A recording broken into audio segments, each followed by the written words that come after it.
You will just have to pay. Kung hindi ako papayag, kung kakampi ka dyan sa mga puti. Oh, eto na nga mga kayamies, no? Mainit-init na balitang pangmalakasan, no? Si dating Pangulong Duterte pala, inaresto na ngayon, no? At nagkalat talaga sa social media.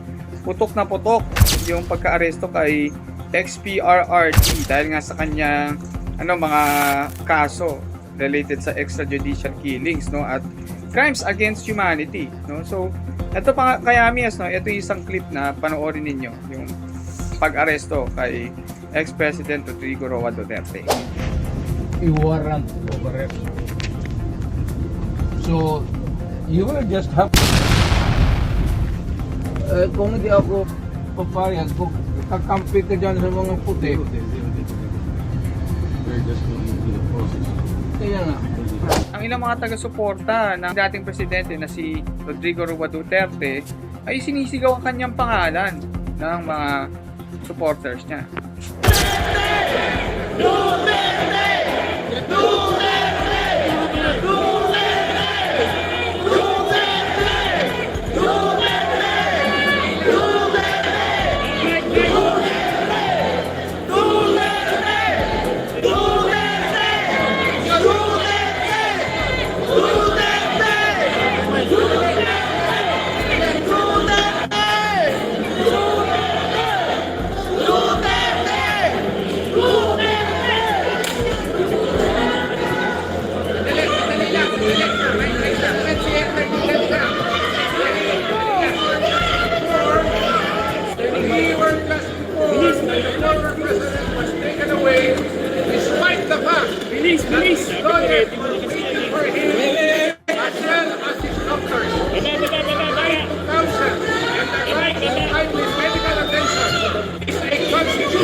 So ito na mga kayamis, na napanood nyo na yung clip, no? At actually sa YouTube kanina inabangan din namin ito, no? At marami nagsasabi doon na people power na, no? Pero meron din mga ibang nagko-comment na sinasabi na people power kayo ng people power dyan, ni sarali nga di kayo makabuo ng mahigit 1,000 katao. May mga ganun nagko-comment, no?